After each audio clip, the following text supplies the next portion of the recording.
తల్లిదండ్రులు ఇప్పటికీ ఆ పిల్లలను చూసి ఏడుస్తుంటారు. కానీ పైన ఉండి వాళ్ళు ఇవాళ తెలంగాణ డిసెంబర్ 23 7వ తారీఖు నిజమైన తెలంగాణ వచ్చిందని వాళ్ళ ఆత్మ శాంతిని కలగాలని భగవంతుని ప్రార్థిస్తూ మీకు సెలవు తీసుకున్న అధ్యక్ష ధన్యవాదాలు. గౌరవ సభ్యులు డాక్టర్ పాల్వాయి హరీష్ బాబు గారు.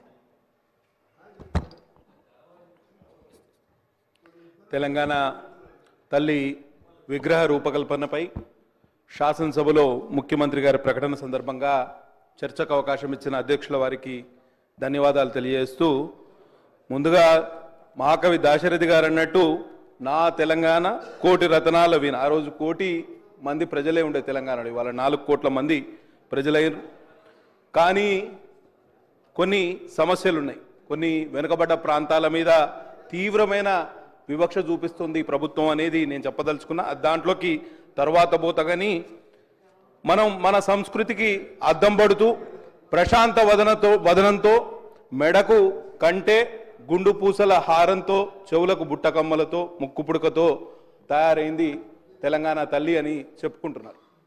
నేనేమంటున్నా అంటే, మీరు హామీలు ఇచ్చారు, చాలా హామీలు ఇచ్చారు. కళ్యాణ లక్ష్మి సందర్భంగా తులం బంగారం కూడా ఇస్తామని మీరు హామీ ఇచ్చారు. ఒకవేళ మీరు అంటే ఎందుకు చెప్తున్నా అంటే, సరే ఓకే ఓకే మీకు అది ఇష్టం లేదు, ఓకే పక్కన పెడతా, వేరే విషయం మాట్లాడదాం, పక్కన పెడదాం. నేను I don't want to yield అధ్యక్ష దాంట్లోకి పోదలుచుకో. సరే సరే I can control my self. మేమేం ఆశించినామంటే 10 సంవత్సరాల్లో టీఆర్ఎస్ ప్రభుత్వ పాలనలో తెలంగాణ రాష్ట్రం చిన్నాభిన్నమైంది, ఆర్థికంగా విధ్వంసానికి గురైంది, అందరం ఒప్పుకోవాల్సిన విషయమే కదా. కానీ ఈ సంవత్సర కాలం పాటులో ప్రక్షాళన జరుగుతుంది, రిపేర్ జరుగుతుంది, ఓవర్హాల్ జరుగుతుంది అని ఆశించినాం. కానీ అటువంటి చూచాయలు కూడా ఇవాళ కనిపించట్లేదు అధ్యక్ష. కాబట్టి తప్పకుండా ఈ విషయంలో మీరు ఇక్కడనే ఆగిపోవద్దు. కనీసం మీరిచ్చిన హామీలకు కట్టుబడి ప్రక్షాళన దిశగా మీరు ముందుకు పోవాలని నిండు మనసుతో కోరుకుంటూ, ఇంకొక విషయం అధ్యక్ష, ఇవాళ సోనియా గాంధీ గారి జన్మదినం డిసెంబర్ 9 నాడు తెలంగాణ తల్లి అవతరణ దినోత్సవం అని చేస్తున్నామని అన్నారు. మా కమ్యూనిస్టు సోదరులు చెప్పారు సెప్టెంబర్ 17 నాడు తెలంగాణ విమోచనం జరిగింది. మరి ఆ రోజు ఎందుకు మనం చేసుకుంటలేము? ఎందుకు కొన్ని శక్తులు మిమ్మల్ని అడ్డుకుంటున్నాయా ఏంటిది అనేది మీరు ఆలోచన చేయాలి. పెద్ద ఎత్తున నిజాం ప్రభుత్వాన్ని మెడలు వంచి మీ నల్లగొండ జిల్లా నుంచే మొదలైంది ఉద్యమం, సాయుధ రైతాంగ పోరాటం. కాబట్టి వారికి సంఘీభావంగా సెప్టెంబర్ 17ను తెలంగాణ విమోచన దినంగా జరపాల్సిందిగా, అధికారికంగా జరపాల్సిందిగా ప్రభుత్వం వారికి విజ్ఞప్తి చేస్తూ, నేను చెప్పేది ఒక్కటే నిమిషంలో ముగిస్తా అధ్యక్ష. గతంలో భారత మాతను సృష్టించిన కళాకారులు పశ్చిమ బెంగాల్కు చెందిన వారు ఉండే. ఫస్ట్ భారత మాతను తయారు చేసింది పశ్చిమ బెంగాల్కి చెందిన కళాకారులు. ఆ రోజు భారత మాతకు కిరీటం లేకుండే, భారత మాతకు కంటె లేకుండే, గొలుసులు లేకుండే. ఆమె చేతిలో ఒక జపమాల ఉండే, ఇంకో చేయిలో కలశం ఉండే.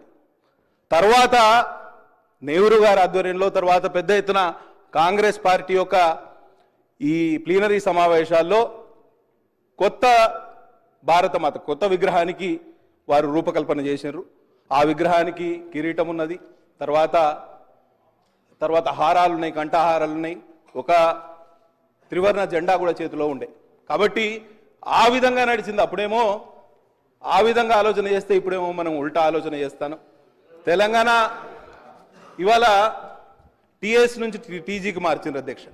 ఇవాళ టీజీకి మార్చిండ్రు, తెలంగాణ విగ్రహాన్ని మారుస్తున్నారు. కేవలం విగ్రహాలు మార్చడం వలన, లేకపోతే పేర్లు మార్చడం వలన మనం ముందుకు పోతానం అనుకుంటే మనం తప్పు చేసిన వాళ్ళం అధ్యక్ష. కాబట్టి తప్పకుండా మీరు నిజంగా ప్రక్షాళన చేయాలనుకుంటే 4 కోట్ల తెలంగాణ ప్రజల బతుకులు బాగుపరిచే ఏర్పాటు చేయండి. కాబట్టి విగ్రహం అనేది గతంలో లేదు, అధికారికంగా మార్చడమే తప్పుడు ప్రచారం చేయొద్దని గౌరవ సభ్యుని కోరుతాను. నూతనంగా తెలంగాణ ప్రభుత్వం పక్షాన అధికారికంగా శాసనసభ ద్వారా తెలంగాణ సచివాలయంలో పెడుతున్నటువంటి విగ్రహం ఇది.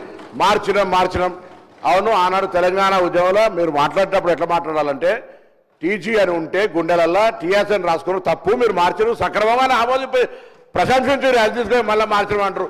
గీతం లేకుండే విగ్రహం లేకుండే తెలంగాణ ప్రజల ఆకాంక్ష టీజీ టీఏసీ మార్చుకున్నారు. దాన్ని ఇప్పుడు మళ్ళీ మీరు ఏం మాట్లాడుతున్నారో మరి అంతే జనరల్గా ఇద్దరు ఒక్కటేనే ఐడియా ఉందా? ఇప్పుడైనా కనీసం వాస్తవికంగా మాట్లాడే ప్రయత్నం చేయండి.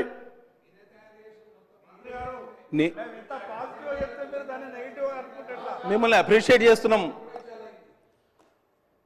కేవలం ఒక సంవత్సర కాలం పాటులో మీరు చేసిన తప్పులను సరి చేసుకోకపోగా ప్రజలకు మీరు విషయాలను గౌరవ మంత్రివర్యులు శ్రీ దామోదర్ రాజనరసింహ గారు. సార్ ఒకటి నిమిషం కన్క్లూడ్ చేస్తా.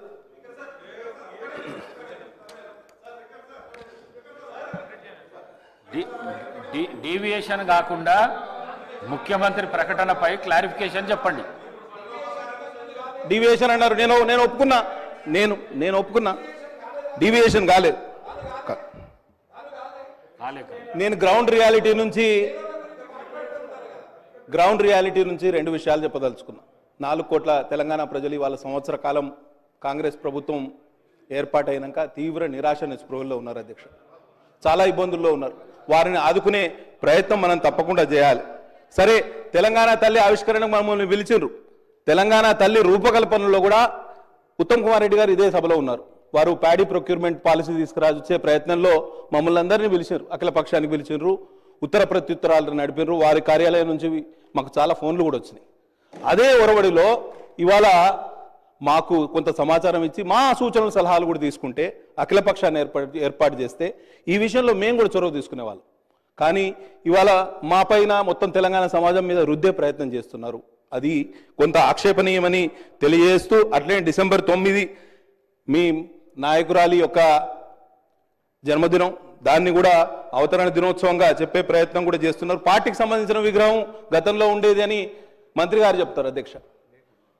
పార్టీకి సంబంధించిన విగ్రహం గతంలో ఉన్నది, విగ్రహం పార్టీకి సంబంధించిందని చెప్తారు. ఇట్లా ప్రభుత్వం మారినప్పుడల్లా విగ్రహాలు మార్చుకుంటా పోతే, పేర్లు మార్చుకుంటా పోతే ఎక్కడికి పోతాం? ఒకసారి ఆలోచన చేయాలి. కాబట్టి ప్రజాధనం మినిస్టర్ గారు, మా సోదరులు బీజేపీకి సంబంధించిన గౌరవ శాసనసభ్యులు ఓ ప్రొడక్టివ్గా కన్స్ట్రక్టివ్గా సలహాలు ఇచ్చే మిత్రులు అతను 2-3 విషయాలు మాట్లాడతారని అనుకున్నాను. ఈరోజు ప్రత్యేకంగా మా సహచరులు చెప్పినారు, పొన్నం ప్రభాకర్ గారు, అసలు విగ్రహ రూపకల్పన ప్రభుత్వ పరంగా ఎప్పుడూ చేయలేదు. మొట్టమొదటిసారి 10 సంవత్సరాల తర్వాత రూపకల్పన జరుగుతూ ఉంది. దాంట్లో ముఖ్యమంత్రి గారు స్టేట్మెంట్ ఇవ్వటం జరిగింది. స్టేట్మెంట్కు సంబంధించి ప్రస్తావన ప్రత్యేకంగా ఒక ప్రధానమైన అంశం కనుక మీరు అవకాశం ఇచ్చారు అధ్యక్ష. ఈరోజు వారు ప్రభుత్వానికి సంబంధించిన మంచి చెడులు, వైఫల్యాలు, విజయాల గురించి తప్పకుండా సమావేశాలు నిర్వహిస్తాం. మీరు చెప్పే ప్రతి మాటకి 10 మాటలు చెప్తాం, వెనుకకు పోయేది లేదు. ఈరోజు కూడా మేము చెప్తా ఉన్నాం, ఈరోజు రాజకీయాలకు అతీతంగా బేషిజాలకు పోకుండా మేము ప్రధానంగా మెజారిటీ సంఖ్యలో మా గౌరవ శాసనసభ్యులు అందరూ ఉన్నారు ఇక్కడ. మెజారిటీకి సంబంధించి అంశం విషయం కూడా మాట్లాడుతున్నాం అధ్యక్ష. ప్రస్తావన విషయంలో మీరు కొన్ని అంశాలు చెప్తా ఉన్నప్పుడు స్వీకరించడానికి మేము ఇక్కడ కూర్చున్నప్పుడు ఇదే అదనగా అనేక అంశాలు మాట్లాడుతూ ఉన్నారు. చెప్పమనండి, ఆ రోజు సోనియా గాంధీ గారు లేకుంటే తెలంగాణ రాష్ట్రం వచ్చేదా? ఈరోజు ఇది కాదు, అందరు యావత్ తెలంగాణ ప్రజానికానికి సంబంధించి ఈరోజు చేస్తా ఉన్న సందర్భంలో నేను చెప్తా ఉన్నా, ఈరోజు కూడా మేము విమర్శలు చేయదలుచుకోలే. ఈరోజు దయచేసి ఈరోజు బేషిజాలకు పోకుండా మేము ఒక పాజిటివ్ ఎన్వైరన్మెంట్లో తెలంగాణ రాష్ట్ర ప్రజలకు సంబంధించిన విగ్రహ రూపకల్పనపై మేము సిపిఐకి సంబంధించిన గౌరవ సభ్యులు కానీ బీజేపీకి సంబంధించిన గౌరవ సభ్యులకు సంబంధించిన అంశం విషయంలో వారి ప్రస్తావన విన్నాం అధ్యక్ష. మా డాక్టర్ గారు, నేను మీ గురించి మాట్లాడతలేను, డాక్టర్ గారు చాలా సందర్భాల్లో కూడా ప్రస్తావన తీసుకొచ్చినప్పుడు మంచి సలహా ఇస్తాడు, సూచనలు చెప్తాడు. మీరు కూర్చోండి. ఎందుకో డివేట్ అయిండు, ఆ విధంగా డివేట్ కాకుండా, ఎందుకంటే ఇది first time legislator. Please my కూర్చోండి. రిక్వెస్ట్ Please కూర్చోండి. సార్, ఈరోజు Please నేను ఈరోజు చెప్తా ఉన్నా ప్లీజ్ సార్, Please. ఈరోజు ఒక్క నిమిషం,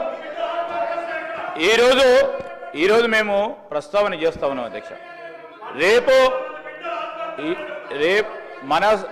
మన కల్చర్కు సంబంధించి, మన సంస్కృతికి సంబంధించి ప్రతిబింబించే ఒక అంశాన్ని, తెలంగాణ యావత్ జాతికి సంబంధించిన అంశం, చరిత్రలో నిలిచిపోయే ఈ అంశంపై వారు కూడా ప్రస్తావన చేయాలి, వారి ఆలోచనలు కూడా ఈ సభా రికార్డులో ఉండాలి, ఈ రాష్ట్ర ప్రజలందరూ కూడా వినాలి అనే ఉద్దేశంతోనే మీరు వెంకటరామరెడ్డి గారు పెద్ద హృదయంతో ఈరోజు అవకాశం ఇచ్చిండ్రు, కాదంటలేం.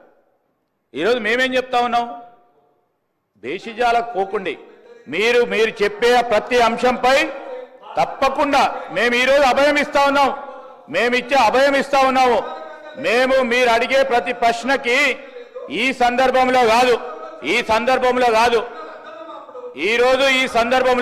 అధ్యక్ష, ఈరోజు ఈ సందర్భంలో కాదు, మేము వారు అడిగే ప్రతి ప్రశ్నకి జవాబుదారితనంగా, మేము అధికార పక్షంలో ఉన్నాం, సభా సమావేశాలు జరుగుతూ ఉన్నాయి, వారు వేసే ప్రశ్నకు కానీ, షార్ట్ నోటీస్ ద్వారా కానీ, షార్ట్ డిస్కషన్ ద్వారా కానీ, ఇతర రూపంలో వస్తే మా సహచర మంత్రివర్గ సోదరులతో పాటు మేము ఖచ్చితంగా కూడా సమాధానం చెప్పడం జరుగుతుంది. ఓపికతో ఉండండి అని కోరుతా ఉన్నా. ఇంకా రాబోయే, ఇప్పుడు సెషన్ నడుస్తూ ఉంది, సెషన్కు సంబంధించి ముందుకు తీసుకెళ్లే ప్రయత్నంలో ముందుకు సాగుతా ఉన్నాం. నేను దయచేసి గౌరవ శాసనసభాపతి గారిని కోరుతా ఉన్నా, మీరు చాలామంది సభ్యులు ఈ ప్రస్తావనలో పాల్గొనాలని ఆసక్తి చూపెడతా ఉన్నారు, దయచేసి వారికి కూడా అవకాశం ఇవ్వాలని కోరుతా ఉన్నాను. డాక్టర్ రామచంద్ర రాయ్ గారు.